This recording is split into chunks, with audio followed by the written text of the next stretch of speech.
Ben, this movie screamed at me local news, local people, local stories, local communities. Tell me why it was so important for you just to play a regular person who reached this great height, but yet still found himself in the trenches.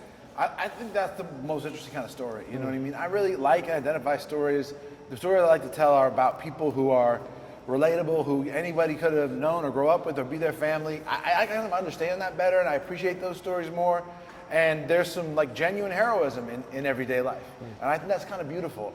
And you know, this movie kind of advocates a kind of compassion that Melvin has said this, and a sense of redemption, of second chances, of hope. And I really like that, and I think that story is easier to tell when you're dealing with the kind of person that just has a regular job, you know, working on the bridge, and nobody's fancier than anybody else or anything. It's just who people are. Midway Through the movie, this is where we see the boys win their first game. I'm not even gonna lie, I even shed a little tear at that moment. And you know why I did? It was because Jack found his purpose. And I think that everyone's trying to find their purpose. Is that something that you think will resonate with viewers when they're watching this? I hope it does, because it's definitely true. I mean, I felt that I honestly feel that I kind of rediscovered my own purpose as an actor working with these guys on this movie. Seeing their level of dedication, their commitment, their excellence, their selflessness, their vulnerability. You know, and hearing them talk about, you know, their own struggles. I'm trying to get this, I'm trying to get that. And this, you know, this, I'm gonna meet this casting director, whatever it was. I remember like this is about, I love doing this. That's right. It's a gift. And did Jack teach you something new in this film? Yeah, you know, I think that being this character definitely taught me, you know, to that, because he also goes through something that, you know, is kind of an unimaginable loss. And the idea that that is survivable is, I think, important, because you can always be like, worry about your problems, but there's always somebody with bigger problems than you. That's right. And you know, to include you guys, second chances. You want to get back on the team because you keep cussing and you go into your coach's door. You want a second chance to dance. You, for you, you want a second chance of just finding your purpose. Do you think that people, you know, will just walk away and just say to themselves, like, I deserve a second chance. If something didn't work out, I can go for it. I can do it. I hope so. I think one of the most touching things people can do, one of the most beautiful things, is to find forgiveness, especially when you're angry and hurt. You know, it's easy to forgive somebody if you don't care, but like when somebody hurt you, somebody affected you, for some of us, you know, it takes a long time to forgive our parents for some of their failings, or maybe siblings, or maybe it's a spouse or someone cheated on you. But, you know, at the end of the day, forgiveness really heals the person who does the forgiving. You know what I mean? It's for our own benefit, and I do believe in second chances, and I don't believe in being too judgmental. And when a lot of people go through struggles, they may not think that they can be an influence on other people. We saw how you've been through it, and you're influencing these young boys. Talk about that influence, that no matter where you've been through, you can still help someone along the way. I think you can always do, you know, make your life will get better the more you try and kind of step out of your way to help others. I'm no great, you know, I do very little, but what little I do in terms of helping other people always helps me. And the time I spent with these guys, I assure you, was a lot more beneficial to me than it was to them. I learned to love this art again in a way that I had lost a little bit. Last question, one word, describe what it was like working with Ben, one word. Yeah, that's hard to say one word. Amazing. Yeah. Amazing. Low key. One word. One word, come on now. No need to try to make an SAT Yeah, word no, out I of don't it. know. No, just personable, lovable. You know? Yeah. Thanks so much, congratulations on a wonderful film. Thank you, man. I Thank you appreciate very it. much. Saw the film yesterday, great body of work. We see two people play these supporting characters that support Jack, right? But unfortunately, these are people's realities where they see a family member grieve, but then also self-soothe and possibly in the wrong way. Tell me why it was so important as a separated wife and as a sister to show both emotions, and how you all watched this person do more harm than good to themselves. First of all, the fact that you know the vocabulary word self-soothing is amazing and quite advanced. So you probably identified with a lot of the things in the film, if you even know about this concept. You know, addiction is not a rare thing.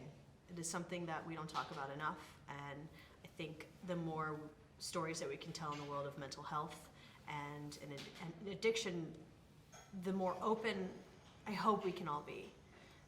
whether you're the person that is experiencing it or the person who is supporting a loved one as they experience it. Yeah. You just you said so much in that statement because you have like all these people who love this person, right? And they all love him in different ways. Like some by giving him an opportunity, some by just like constantly checking in and like mother henning him, and then some who are like just are understand the limits of what their love can do and are finally like, I'm not going to drown with you, I'm going to save myself. So but this is a movie about love, you know. I think at the end of the day, how we love, what love can do, what heartache, when you love something and it ends tragically, you know, or prematurely, or circumstantially. In my case, it's just like, there's just so much packed into this movie. I'm sorry to say. No, absolutely. And, you know, we see, you know, the brother-sister, you know, duo. We see, you know, Jack in one place in his life, and then we see you in another phase of your life. You have a full-on family. Do you think Jack being around your family brought more harm than joy in this film? I know. When we were shooting it, I kept thinking, like, because there were more scenes between sister and brother, but when we were shooting it, I kept walking this line of being like, wanting to sort of strangle my brother because he was so shut off from me, and I'm just trying to love him into health, but at the same time being so aware that my kids like probably are just really triggering, and it's really sad. Like, I can't be around you and your family because it's just evokes too much sadness in my life, and so we're just constantly on that tightrope. You know? And one of the captivating scenes in this film is when you and Jack go to your son's gravesite. Tell me, where did you dig deep to be able to emote a mother's loss in this film? I've experienced my own loss and grief. I have not lost a child, but it's pretty easy to take yourself there when you've experienced losing someone that means the world to you. So, you know, I don't have to scratch too hard at that scab. That's awesome. Well, thank you so much. Thank A great you. film. I'm sure people will walk away with a lot of takeaways. Thank you so much. Thank you. Thank you. Congratulations on yet another film. Tell me, for you, Gavin, in the beginning of this movie, we see constant beer cans. Tell me why it was so important for you, from a directorial standpoint, to make sure that viewers saw, you know, Jack's constant, you know, need and desire just to drink. Well, that's the setup of the character. Is he's an alcoholic, and he's a man who's isolated himself from his friends and family and lives a very kind of lonely existence. His relationship is with alcohol. So it was important to dramatize that before we get him to walk away from it. And, you know, we see Jack, you know, start at one point in the film, and then he ends in recovery towards the end of the film. I looked up a stat. According to the NIAA, 88,000 people die from alcohol-related causes annually. Why did you choose to show Jack's recovery as a part in this film? Well, as part of the redemption of the movie was him to, you know, confront his disease and acknowledge his you know, his problem with it, and you know, the only way to do that and actually deal with it is to get help. So that's why we did that. And with showing his life and journey, both of you all play on the team. It also kind of showed me the impact that someone can have on young people's lives. For both of you, tell me, what was one of the things that you learned from Coach Jack in both of your eyes? As an actor, I think I learned not to lose the joy in what you're doing. Once you lose the joy, it just becomes a business, and once that happens, then what you're doing isn't as fun anymore. He taught us that, and then as the character, I think I just learned that actions have consequences. I can't be messing around with too many people at the same time. That's right. Yeah. And for you? As an actor, I learned and confirmed something, that there's no one way, there's no one right way to approach a scene, to approach a film.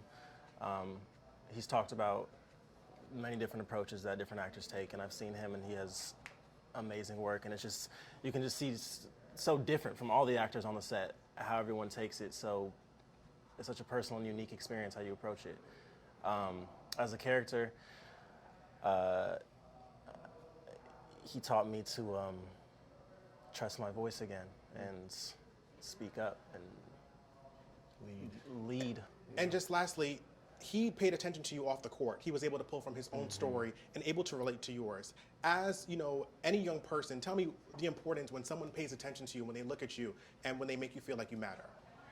Yeah, that's extremely important when someone you feel like actually connects with you and resonates with you, and that when you finally speak, that you feel like somebody's finally listening to you rather than just people giving you the same responses that you've heard or telling you the same thing over and over again. That moment that someone finds you or that you find each other and you can share that connection. Rather anyone knows what advice to give the other or not, but just knowing that someone else is there with you, it's like, oh, all right, I'm good. It's like, all right, we're all right, we're cool. That's awesome. Congratulations on the film. It was a great one. Thanks so much. Thank you very much. Appreciate it.